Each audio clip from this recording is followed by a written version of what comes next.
Okay, so as Tim was mentioning, I'm a curatorial director of a new initiative based at the Design Museum called Future Observatory. Future Observatory is essentially a new kind of research unit. And our kind of sole task is to look at the future of design, more sustainable models of design, design's response to the climate crisis. Essentially, this leaves you asking a lot of questions more than finding solutions, which is, of course, what are the design models that we need? What are the scales that we need to work at? What's the future of design, and what's the future of the Design Museum? Today, with us, we have two practitioners and thinkers who are considering these questions on a daily basis as part of their practice. So please allow me to welcome you to Christian Benamana of Mass Design Group, also the founder of the African Design Center, which he provocatively has called the Bauhaus of Africa, and Karage Karanja from Cave Bureau. Karage was actually supposed to be joined by his partner, Stella Metegi, who sadly isn't able to make it today, but will be joining us tonight. So come over and find us, and we'll introduce you to her. Both of these thinkers are reshaping the architectural practice as we know it, primarily in response to the climate crisis that we found ourselves in. We'll begin with a quick presentation by each person. So with that, I'll hand you over to Christian Benamana, and then Karage will take us through his practice following that, and then we'll begin a discussion. Great.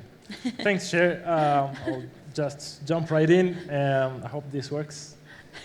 Doesn't seem so. But as Cher said, I'm an architect, and we work in East Africa today. Even though I'm an architect, I won't talk about buildings. I'll just reference them. Today, I want to focus a little bit on the power of architecture and design to help tackle some of the global challenges. And I want to start by stating the obvious.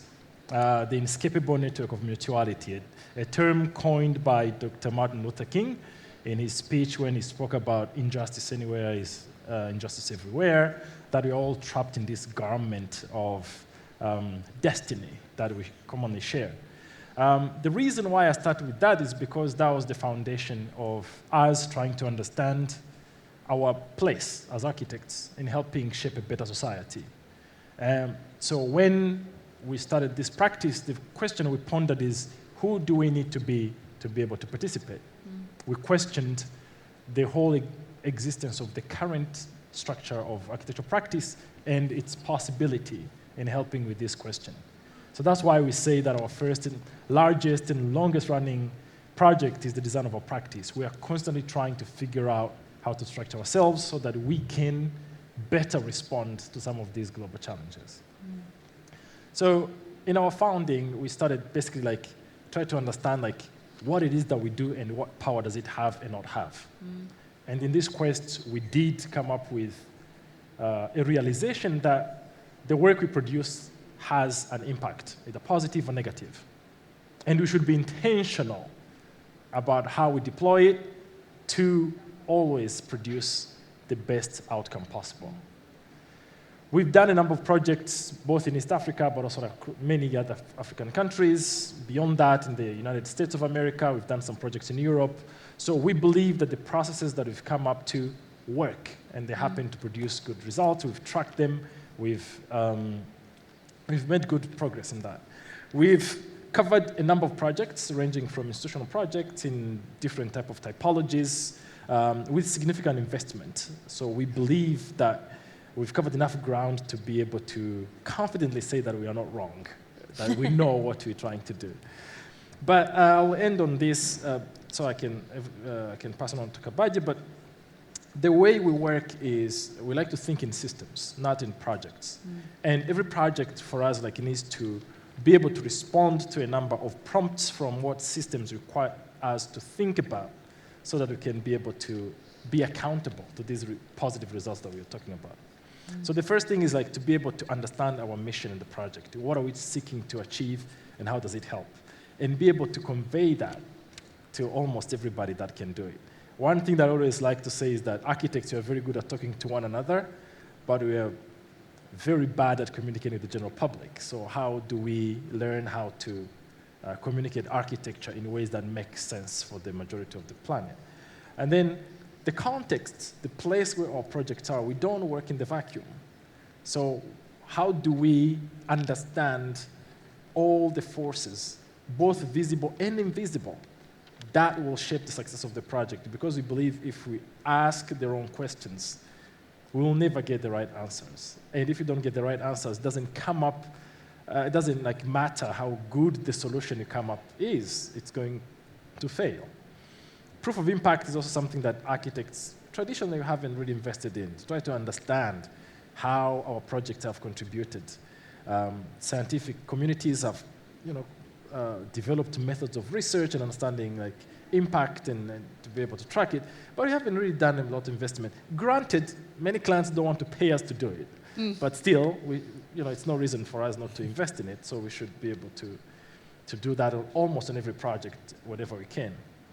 Investing upstream starts challenging this notion that we architects should sit in our beautiful offices, because almost all of us have beautiful offices, and wait for clients to come and give us commissions. Then we start deploying this design and creative process. We want to understand can we deploy that even before these clients are emerging? Can we understand the problems where they are? Can we go meet them where they are so that we can begin the creative process way, way upstream before they become a project? And then the last one is really arguing that our work doesn't just produce buildings. We actually have to believe that every single person on this planet deserves beautiful spaces. And that's a right. Because if we agree that that space shapes behavior, and that if we invest in the right form of spaces, we can then shape the right behavior, we can support people to be healthier, then we should be able to argue confidently that it should be a right that everybody on this planet deserves. I'll stop there and let Kabagi continue with this. Thank you.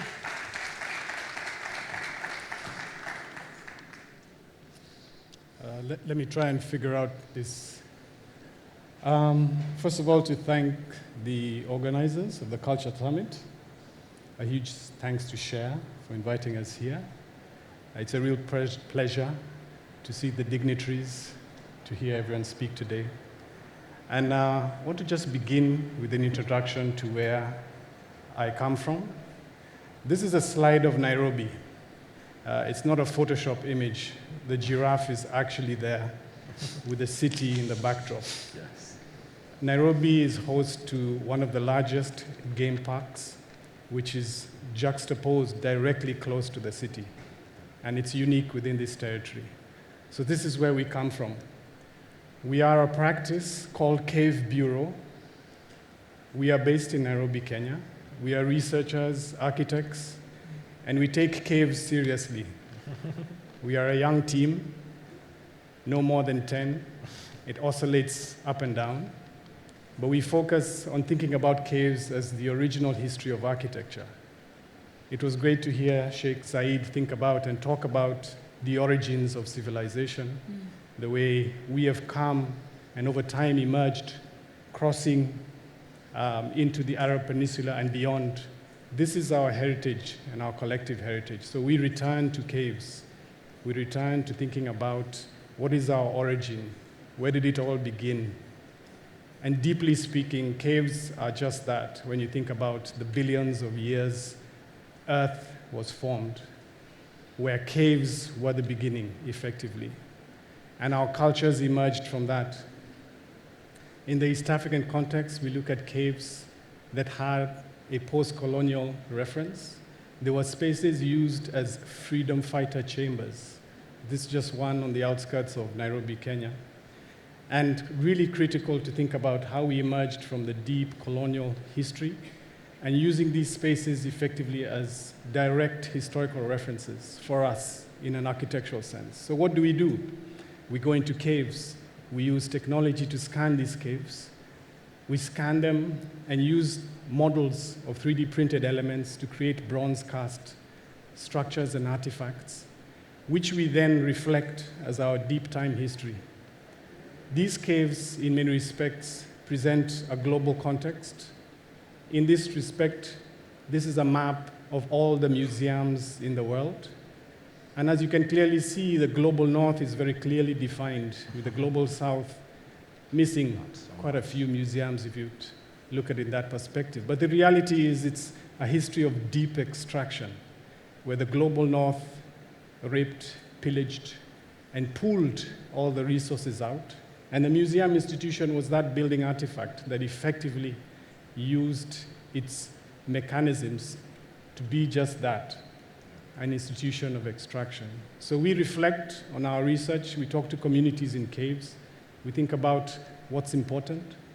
This one cave, the Shimoni cave along the East African coast, which in reality, if you look at the real history, the deep time history of the entire Indian Ocean region, slavery was at its heart. And slavery is a history which the Arab Peninsula acknowledges in many respects. These caves specifically were used as holding chambers. And those chambers effectively and unfortunately were used to bring out the resources of people. What's interesting is that there's a time to reflect on that history. There's a time to think about the healing. And again, it was good to hear and hear the speech from Sheikh Zayed. What we do as well, we look at communities and listen to them, specifically the Maasai. That first image you saw was of the context of Nairobi, the context of a site which was created and brought about by the occupation, by the British in East Africa, a context which unfortunately has emerged over time. And these exercises we do, we look at that history to imagine what the future of healing might be. And this just map of Kenya with the red line, which is not so clear, but it's the snaking railway line that was pieced through. What you eventually had was the entire systems of nature fighting that anthropogenic pressure. So the lions, the man-eaters of Tsavo emerged there. The mosquitoes would actually also resist because many people would die as the railway was built. And indeed the people themselves who would fight it. So moving quite swiftly with the slides, we conduct experiments, we look at the natural environment, the creatures on Earth, which constitute the greatest percentage. Humans are only 0.01% of the biomass on the planet. And so we've forgotten that. We look at caves, this one, a cave in Suswa, we call the Baboon Parliament. Its geometry very similar to the Rome's Pantheon, which we look at and reflect on the fact that, yes, indeed, we did emerge from caves. And over time, we seem to have forgotten that fact. As I spoke before, this map of the slavery routes, the reality is the transatlantic slave routes are very much in our consciousness, but East Africa did have that history, a really dark history. And these were the people, this was us. We were taken out, extracted, and pulled into these environments, and these caves were in fact that territory. So we emerge presenting this history, again looking at the cave formations, and begin to imagine. So we had the great opportunity to exhibit in Venice and present an installation we called Obsidian Rain, which we then presented on different platforms. And now to conclude, a project close to our heart in Nairobi, again, a city where the Maasai people are suffering, where they're not allowed to bring their cows into the city. And so what we did with the geometries of the caves is begin to imagine a sort of way to reverse the climate crisis, all the pressures to do with drought, which we're facing in East Africa, one of the biggest challenges. So we looked at creating this geometry of a structure, an infrastructure effectively in the landscape that would collect rainwater for not only the cows that the Maasai, who are the original natives on the land, would actually benefit from, but also the creatures of which many are dying within this time and this age, where we have one of the most catastrophic droughts going on right now. So architecture, we feel, has the opportunity to respond to this reality. And for us, at least, is to go back to use the geometries of our past to think about ways to imagine a new position. Thank you. Thank you.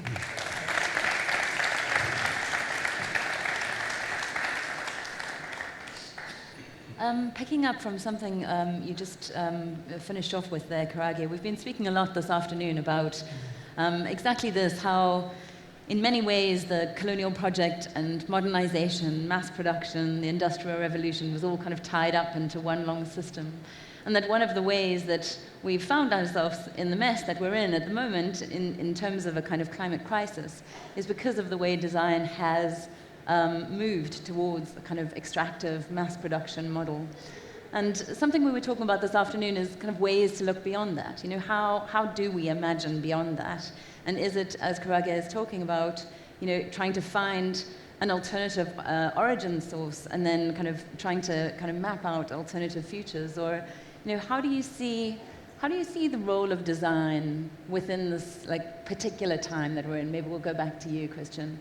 Like, you know, because design is both the problem and also potentially the solution, and that's the strange kind of position that it finds itself in.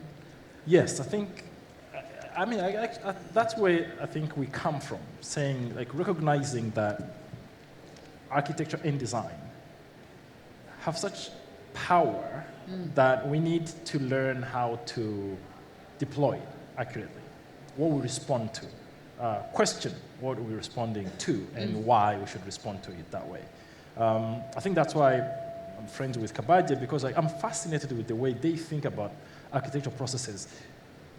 Every time I say I'm an architect, the first question I get is, what type of buildings do you do? That's a common question you get from everybody. And I'll have to say that we architects are complicit in being in that position because we have failed, I think, to some extent, in advocating for being part of these processes that, you know, like conversations of today that talks about culture and what values we are practicing through that culture, and what values are common to us, what cultures that we think are destructive because they're based on a, you know, kind of like a value system that is so extractive that is destroying like different parts of like, that disregards this like common garment of destiny that we are all part of. Like, how do we be part of those conversations? I think we architects need to recognize the power of architecture and design and then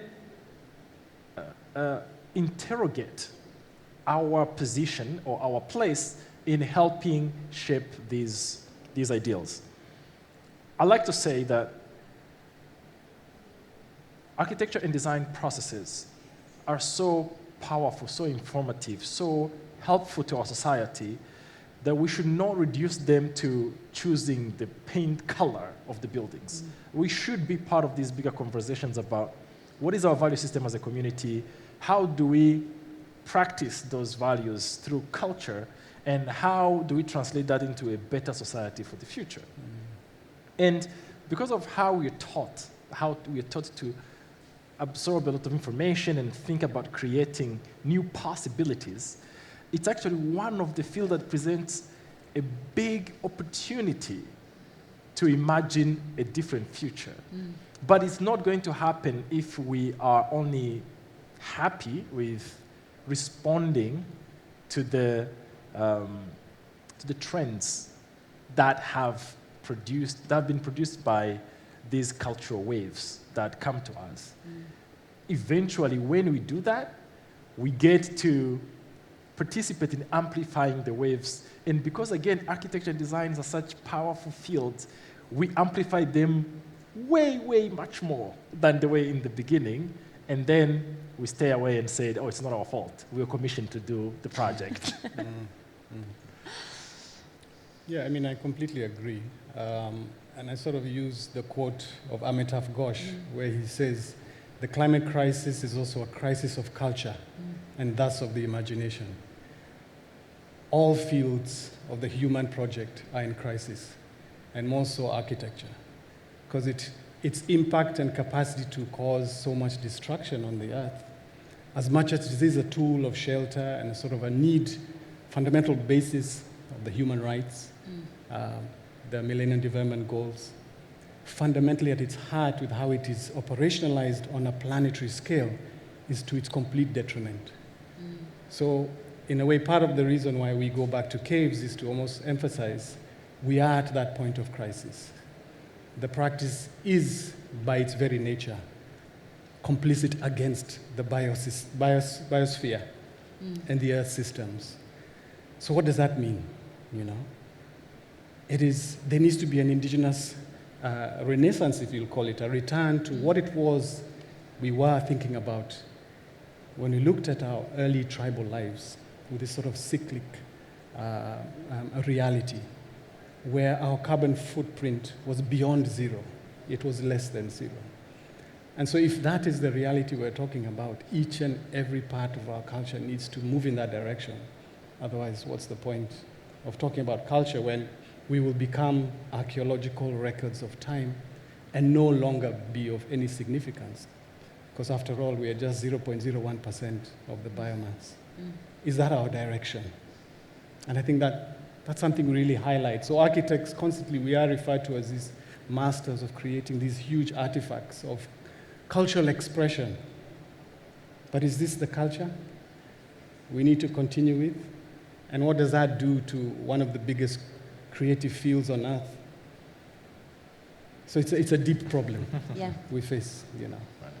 We spoke this afternoon. It was a really fascinating conversation about this idea of cyclic ways of living and how that relates to very contemporary discussions around circular economies and this idea of something kind of being brought into the world and then continuously having its components reconstituted in other objects or in other ways within our lives.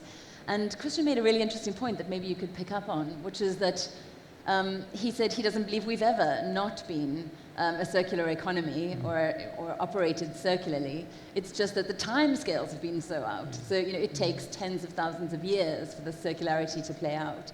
And then actually what becomes interesting is thinking about shortening those time scales. Perhaps you want to talk more about that. Yes, I like to think that we sometimes, like when we are trapped into a challenge or a problem, we tend to overstate it so that we can condition ourselves psychologically to grapple with the scale. But as he said, like as humans, as a species, we are negligible on the planet. So I don't believe that we've ever created a culture of consumption that is beyond circularity of the planet itself. But we've created a system of consumption that is beyond the circularity of our species' survival time.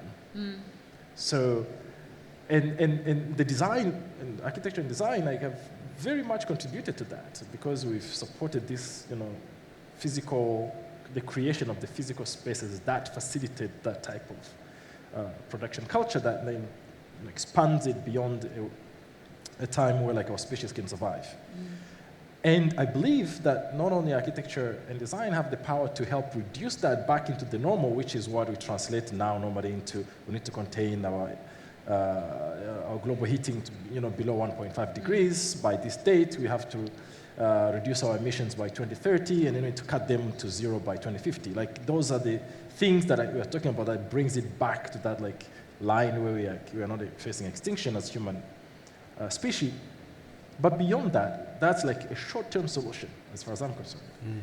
I think what we are alluding to here is that beyond that, we also possess like the processes, the thinking, the methodology, the tools to help now question what has led us to those decisions in the first place. Like, how can we go back and learn from the mistakes we've done in the past in really translating, again, values, practices, and culture proliferation of, through our societies into the physical world that has led to that. Like, we can help now chart a new course that goes into, like, again, a different direction where, like, circularity is, like, at the forefront, like, heritage is, like, what we are conserving, like, cultural practices, good cultural practices are like actually amplified over like, what we now understand like they're not like very good cultural practices, etc., etc., etc. So it's like, yes, we can address the climate crisis now because it's here and you have to do it, but it's not the only thing you should be doing. You should actually going back to the caves as he's doing to figure out like, where did we take a wrong turn and how do we avoid that? Yeah, which goes back to what you've been saying about trying to understand design's history, not as having begun in the 17th or 18th century or in the Renaissance for that argument, for that sake, but really trying to understand design's history as a very, very, very long process that begins, with the birth of humanity. Absolutely. Yeah. Yeah. And I think, in a way, there lies the dilemma. To find that point we transgressed and became humans, or at least a certain segment of humanity that saw it fit to exploit the rest of the other humans and the entire planet. And so with that very consciousness, that reckoning becomes pertinent and important to think about at this very time of civilization, of crisis. Yeah. And it was really great to hear the talk this morning by President Banda of Malawi. And she articulated the urgency right now, the impact of the pandemic that highlighted these issues that have been there for decades, issues of, complete irresponsible extraction that is ongoing, a sort of capitalist system that neglects the sort of ethics and reality of where we are right now. And if we don't really reflect on these facts, the reality is we will still leave many behind. And what was great is she was propagating the focus to really rethink the systemic and the system effectively. Yeah. To return equity, the agenda about equity on Earth, regarding redress, regarding reparation. These are all matters of justice that have been forgotten in the name of sort of cultural discourse that is sort of hushed. Yes, that was just in history, and it maybe should just stay there. But it's come to the surface where our sort of, ability to destroy the environment brought us the pandemic. And these issues of equity, again, they're aligned. Issues of decarbonization, of global warming, they're affecting those who are most oppressed as opposed to those who oppressed.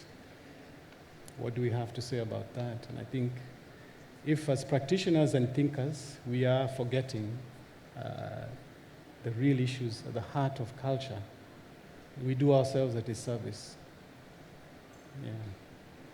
Yeah, I think you're right. In which case, when we begin to think about the kind of brief, the design brief for any particular project, there is so much more to consider. I think, in a way, from what you're saying, we almost don't have the right constraints for our brief.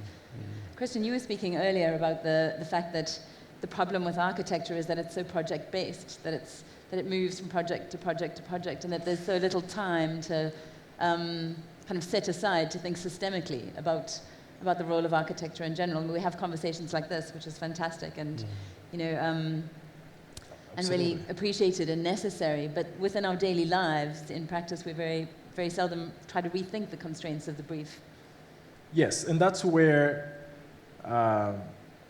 Africa or East Africa, because that's where I work specifically, for us, we perceive an opportunity. I think from the previous keynote, Sheikh Zahid was very clear about the African growth, that I think everybody in this room is very clear about, that is happening on the continent for the next 30 years. Like the projections look like we're going to continue to grow.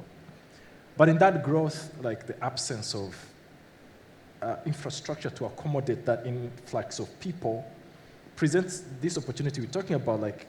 We have a chance to deploy architecture and design processes in ways that can begin to find solutions to some of these problems. It's like a unique opportunity. It's like a window that we're going to have for the next, maybe 5 years, to actually be intentional about creating unique solutions that might be provocative or unconventional to anything we've done before, but try to figure out a way that we can change the course of things. Because if we're saying that what we've done for the last 400 years has led to where we are now, then it would be a big mistake for a continent, planned to grow by as much in the next 30 years to engage in the exact same process. Like, it makes no sense. And in our conversation earlier today, I was trying to liken the architecture to the food, to the culinary culture, and talking about how there was a certain time where we woke up to the realization that fast food was doing really bad things in our societies.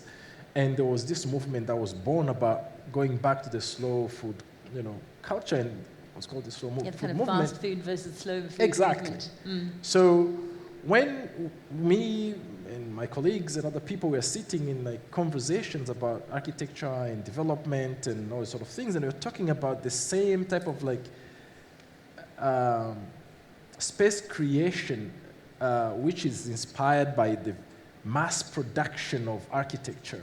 Yes, the we more about clinched a little bit. efficiencies and rethinking the model. Exactly, because we say like, hey, hang on a minute, like if we should learn any lesson, we should look at the food movement and the food culture and look at, what this type of like what do we sacrifice when we uphold efficiency above everything else? We forget the culture, we forget the customs, we forget the essence of what the place is supposed to be. There is a possibility that architecture can help do a responsible development, but only if we're intentional and we are, we give value to that. Like, that's the value that we agree collectively in the world that is going to be there, not this like, oh, we need 5,000, housing units every day, and then we all get to work because like that's the, we need to pull our heads out of like that reactive mode and be able to think like, hang on a minute, is this going in the right direction? Is it positive?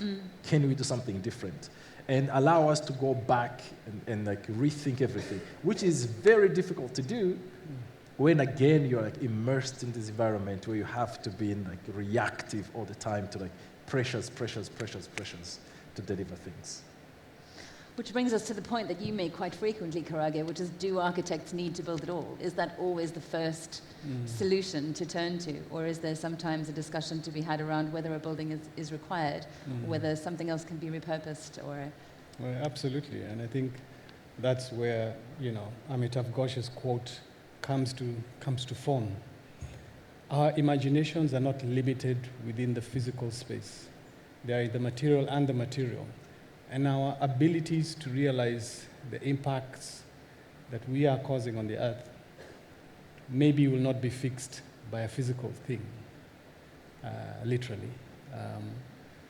It makes you question, okay, what is my imagination then going to tell me that is the solution? My imagination is going to tell me. What is it going to tell me? That is the solution to the crisis we're in. And I think what's great, as much as we do also criticize architecture and the sort of the design field as being this propagator of complete, meltdown and destruction in a way of the earth systems, it is equally the tool we have to use to reverse that. Which is why, for example, we were looking at ways of looking at the cave geometry to reverse it. Formerly a space of trauma became a space of collection of rainwater. To solve a simple thing as, I say it's simple, but it's quite complicated, the lack of water in a space on a vast infrastructural scale is so difficult to resolve.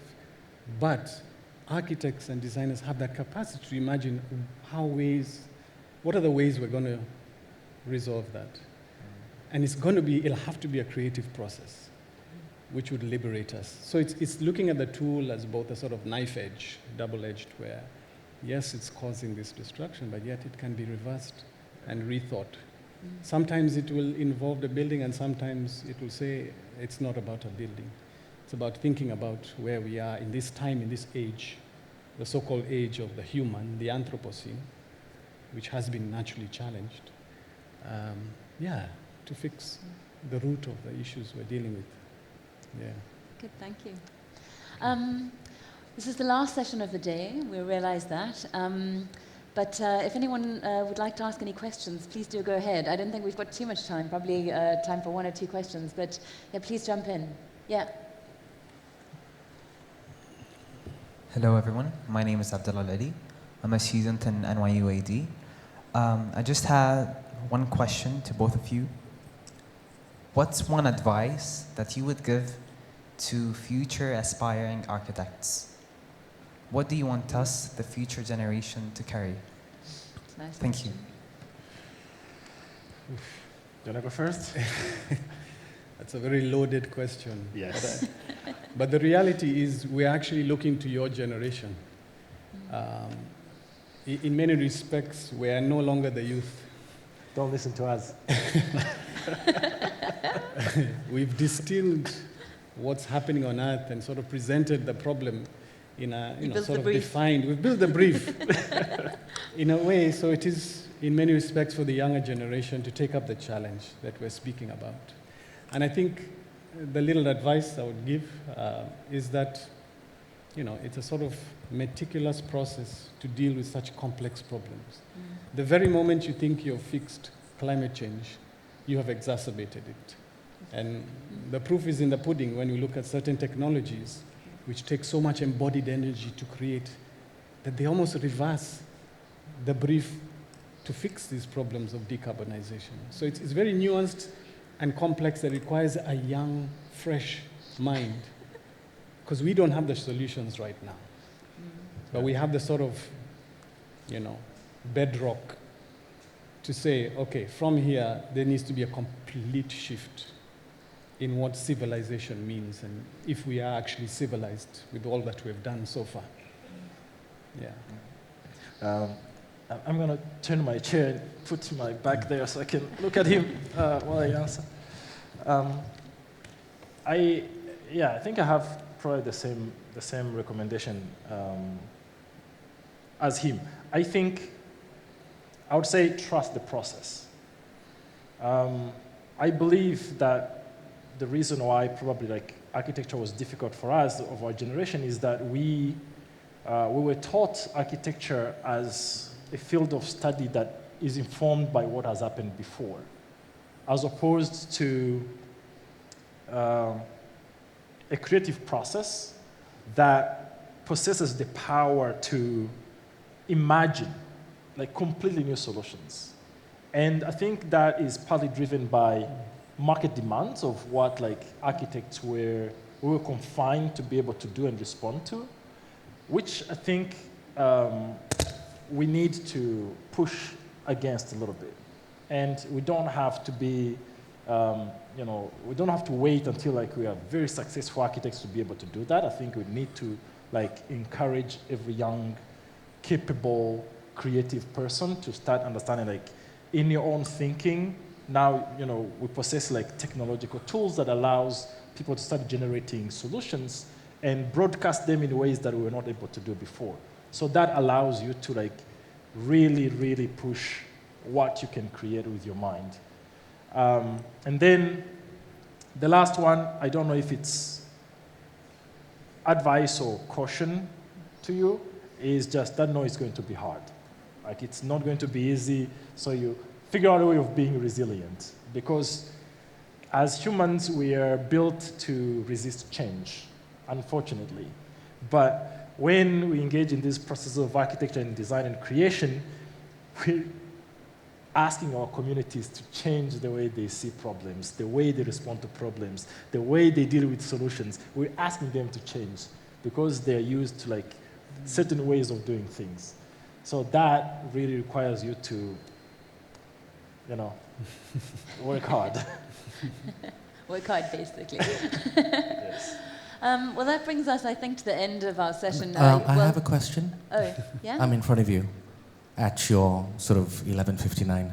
Hi. Hey. So just hearing Kabali and Christian both talk, but I'm from Nairobi, Kenya.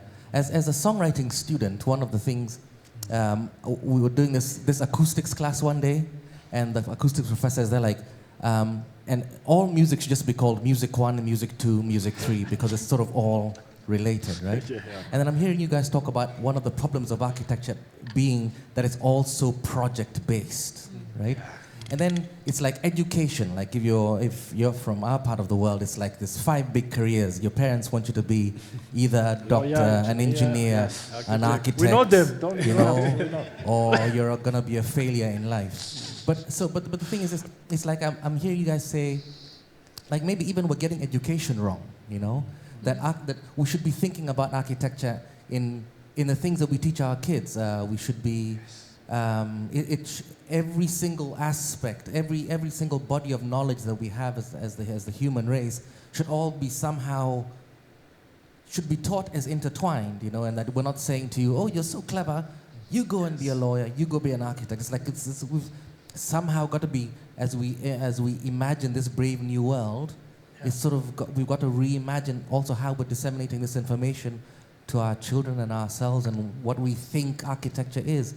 You know, I know you're waiting for a question, but if you imagine a question mark on the end of that, then yeah, there's a question right there.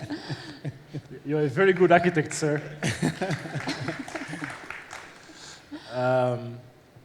Yes, I've said this to people before, that I don't believe architecture exists to design buildings or build buildings. I think it's such a powerful art form and creative process. It has to do more than that. And the reason why I say that is because human beings have built buildings way, way before architecture existed. Like, we did not invent building buildings. So there must be a purpose why we're called architects. And architecture is fascinating because we were able to create inspiring spaces, beauty, that wasn't there before. We were able to imagine a built world that people find inspiration and refuge in. And because of that, I believe that, you know, when you go to school and you are reduced to this formal education that says, oh, as an architect, you do this, you produce city sets, and then you do that, and then the building is built, you go argue with the contractor for 12 months, and then you go home. I think that reduces the process to a functionality of it, and extracts everything else that I believe we need to be insisting on to make sure that process actually helps our society to become better. To your question, I think Cheryl mentioned it, that I'm the one who brought up, I think for me the constraint of containing architecture through only projects is very problematic, because then the conversation we have does not allow us to get all the ingredients we need to be able to create better solutions. But we argue through, as you say, an Excel spreadsheet of somebody that says, oh, we need a music room, and that's it. Maybe there's someone who put notes there, oh, we're going to use a guitar in here and some drums, and that's it. But that reduces the conversation to what does that music do to the performer, to the audience? What place does it occupy? What part of rituals of our societies is it supposed to strengthen? Should it even happen in a room to begin with? We are not given the platform, the time, definitely not the money, to ask those questions, which is very problematic, because then, as I said earlier, if we ask the wrong questions, we get the wrong answers, the solutions we come up with don't really mean much. We only solve the question of space. You have a space where you can now do the music. That's it. After investing, large capital and a lot of time and money, and for me, that's a missed opportunity. Missed opportunity to strengthen our culture, our practices, make our society better through this process. Again, I hope that answers your non-question statement. I'm not going to say much, honestly, but I think the heart of your quasi-question delves into the root of the challenge the children of the world today have. Because scientists say to us that we cannot go up by 1.5 degrees. There's no industry on planet Earth that should not consider that question deeply. And it's only the children, because we adults, we're making a dog's breakfast out of it, as they say. And education is the key to it. How will we come up with these really complex solutions to address that matter? And so, for us, yes, it's not about just building, it's about touching and thinking about all nuanced components that build this technosphere and reversing it, deeply reversing it. We have very limited time, very limited, yeah. Thank you, everyone. And I suppose at this point, it's probably worth thanking the Culture Summit as well for giving us the space to have exactly the kind of conversation that we say we don't have enough in our own practices. So thank you very much for that. It's been really productive. And thank you for staying till the end. And thank you to absolutely brilliant speakers.